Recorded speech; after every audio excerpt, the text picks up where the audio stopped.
नमस्कार दोस्तों, स्वागत है आपका आपके अपने चैनल एल्डर इन्वेस्टर में। तो आज हम बात करेंगे माइंड ट्री के बारे में। माइंड ट्री के स्टॉक में आज आपको लगभग 4% के आसपास की गिरावट देखने को मिली है। तो अगर आपने स्टॉक लॉन्ग टर्म के लिए होल्ड किया है या फिर आप एक ट्रेडर हैं, तो आपके लिए वीडियो बहुत ही ज़्यादा महत्वपूर्ण होने वाला है।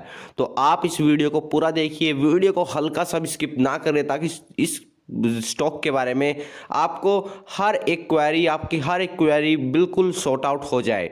तो वीडियो को देखने से पहले चैनल को सब्सक्राइब कीजिए, वीडियो को लाइक कीजिए और वीडियो को शेयर करना ना भूलें, ताकि आपको स्टॉक मार्केट से रिलेटेड हर एक फैक्ट और हर एक न्यूज़ सबसे पहले हमारे चैनल पर मिल सके। तो चलिए दोस्तों, वीडियो को शुरू करते हैं।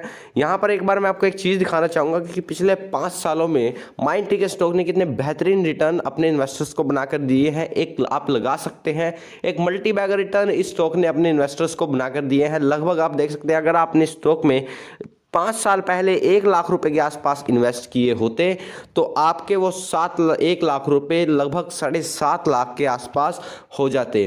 तो आप देख सकते हैं इस स्टॉक ने लगभग 5 सालों में 7 गुना, लगभग 7.5 गुना के आसपास अपने इन्वेस्टर्स के पैसों को किया है। तो आप तो इससे एक देखिए दोस्तों, इससे एक बात तो हमें जाहिर हो जाती है कि कंपनी एक क्वालिटी स्टॉक है।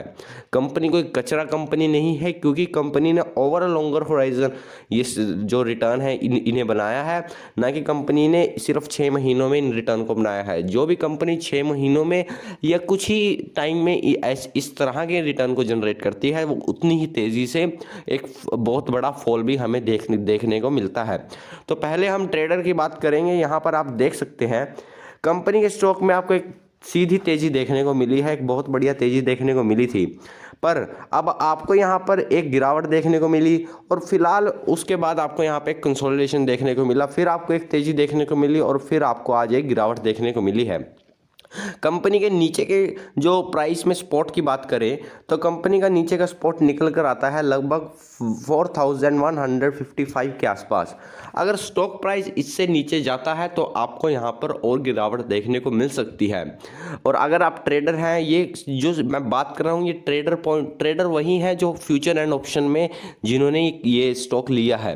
क्योंकि जो अगर मान लीजिए कोई स्टॉक आपने कैश पर खरीदा है और वो वहाँ से गिर सकता है, तो आपके पास अनलिमिटेड टाइम है उसे होल्ड करने का। पर फ्यूचर एंड ऑप्शन वालों के लिए ये बहुत ही ज़्यादा चिंताजनक बात बन जाती है, क्योंकि उनके पास 2 से 3 महीने का वक्त होता है, क्योंकि उनकी एक्सपायरी डेट आ जाती है। तो इसलिए आपको इन स्पॉट के बारे में पूरा तरीके से ध्यान में रखना चाहिए। कैश वालों की बात करें, जिन ट्रेडर ने कैश पर स्टॉक को खरीदा है, उन्हें स्टॉक होल्ड पर रखना है। उन्हें घबराने की कोई बात नहीं है। उन्हें अपने टारगेट जिस प्राइस पर उन्हें लिया है और जो उनके टारगेट हैं, वो उन्हें आने वाले 6 महीने में अचीव हो जाएंगे। आप इसमें आपको घबराने वाली कोई बात नहीं है। अब बात करेंगे जो लॉन्ग टर्म इन्वेस्टर हैं। देखिए, लॉन्ग टर्म इन्वेस्टिंग में हम बात करेंगे तो लॉन्ग टर्म इन्वेस्टिंग में डायमंड के जो प्राइस है उसमें भी आपको हर वक्त गिरावट देखने को मिलती है।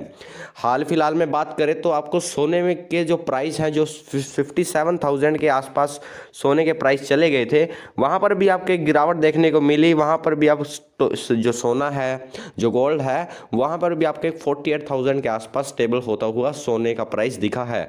वहाँ पर भी आपको गिरावट देखने को मिली। पर क्या आप ये कह सकते हैं कि सोने में सारी जब तक आप जिएंगे या फॉर एवर आने वाले 20 सालों तक सोने का जो प्राइस है, गोल्ड का जो प्राइस है, वो 60,000 से आगे नहीं जाएगा?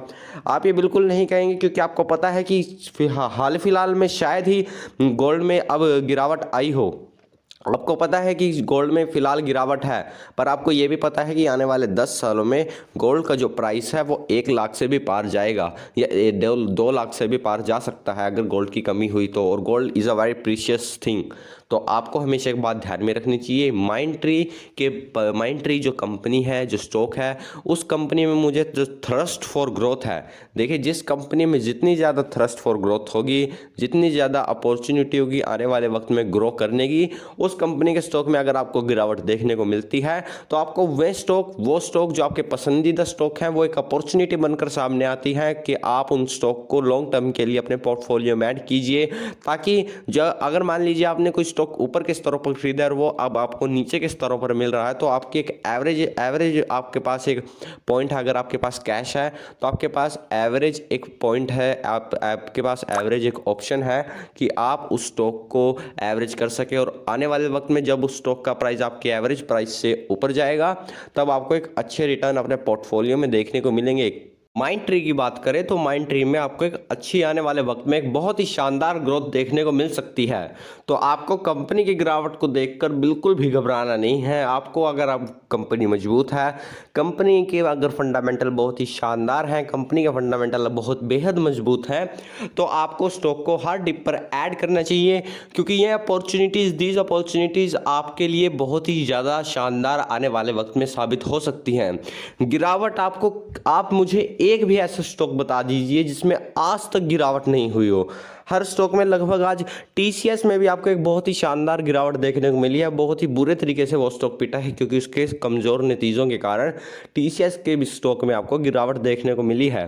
कंपनी को इतनी भी अच्छी हो दोस्तों, उसमें आपको गिरावट देखने को मिलेगी जब तक कंपनी स्टॉक मार्केट पर ट्रेड कर रही है। इसलिए और आपको हमेशा एक बात और ध्यान में रखनी चाहिए कि कंपनी का मान लीजिए कंपनी का स्टॉक प्राइस नीचे गिर भी जाए तो इससे आपको फ़र्क ही क्या पड़ता है। अगर आपको वो स्टॉक बेचना ही नहीं है, अगर आपको स्टॉक तभी बेचना है अगर आपको पैसों की ज़रूरत, उस पे जो पैसा आपने स्टॉक मार्केट में लगाया है, और मान लीजिए आपने माइंड ट्री में 1 लाख रुपए लगाया है और आपको 1 लाख रुपए की आवश्यकता है, बहुत बेहद ज़्यादा आपको लिए 1 लाख रुपए फिलहाल आपको उनकी आवश्यकता है, तभी आपको स्टॉक को बेचना चाहिए, तभी आपको स्टॉक को सेल करना चाहिए।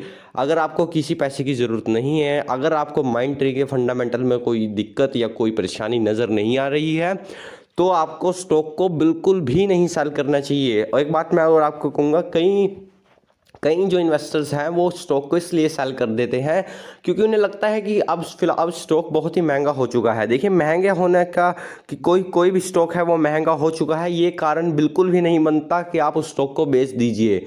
देखिए, मैं आपको एक बात बताना चाहूँगा, मान लीजिए किसी कंपनी का स्टॉक 100 रुपये पे है और उस कंपनी का ईपीएस 1 रुपये के आसपास है, तो इसका मतलब कंपनी की जो पी रेशो है वो 100 के आसपास ट्रेड कर रही है, क्योंकि 100/1 इज इक्वल टू 100 का पी।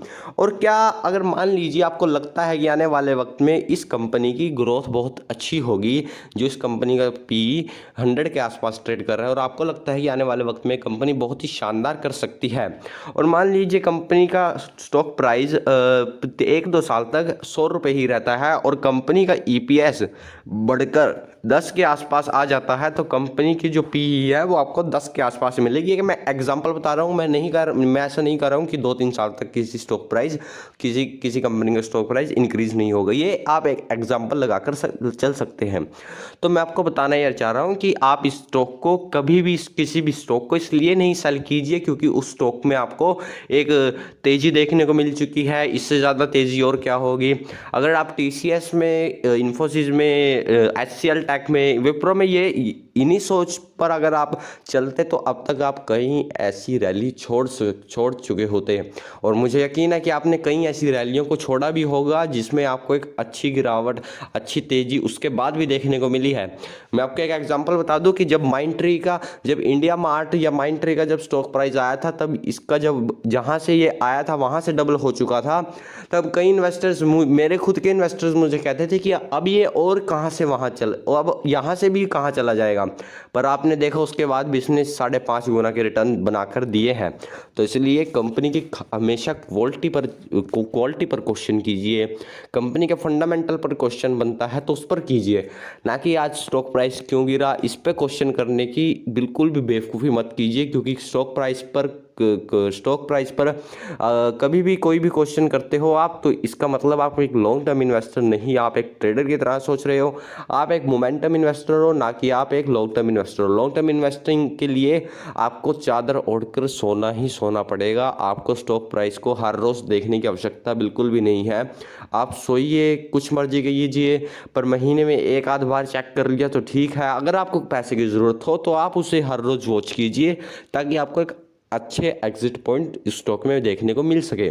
पर अगर आपको पैसे की आवश्यकता नहीं है, अगर आपको लगता है कि आने वाले वक्त में कंपनी अच्छा कर सकती है और कंपनी की अभी फ्यूचर ग्रोथ होनी बहुत ज़्यादा बाकी है और अभी तो माइंट्री की ग्रोथ स्टार्ट ही हुई है और आप स्टॉक को अभी से सेल करने की सोचेंगे तो किस तरह से आपको एक अच्छे रिटर्न, अच्छी क्वालिटी ऑफ रिटर्न अपने पोर्टफोलियो में देखने को मिलेंगे। तो मेरी सलाह ये रहेगी कि अगर आपने स्टॉक 52 वीक के ऊंचे ऊंचे के स्तरों पर बाय किया है तो आप इस स्टॉक को होल्ड कीजिए, पेशेंस रखिए, आपको अपने प्राइस ज़रूर मिलेंगे और अच्छे रिटर्न आपको आने वाले वक्त में ज़रूर मिलेंगे। तो अगर आपको वीडियो पसंद आई हो तो वीडियो को लाइक कीजिए, शेयर कीजिए और चैनल को सब्सक्राइब करना ना भूलें। देखिए वीडियो को लाइक ज़रूर कर दीजिएगा, जिससे मुझे बहुत ज़्यादा मोटिवेशन मिलती है और चैनल को सब्सक्राइब भी ज़रूर कर दीजिए आप। तो धन्यवाद दोस्तों।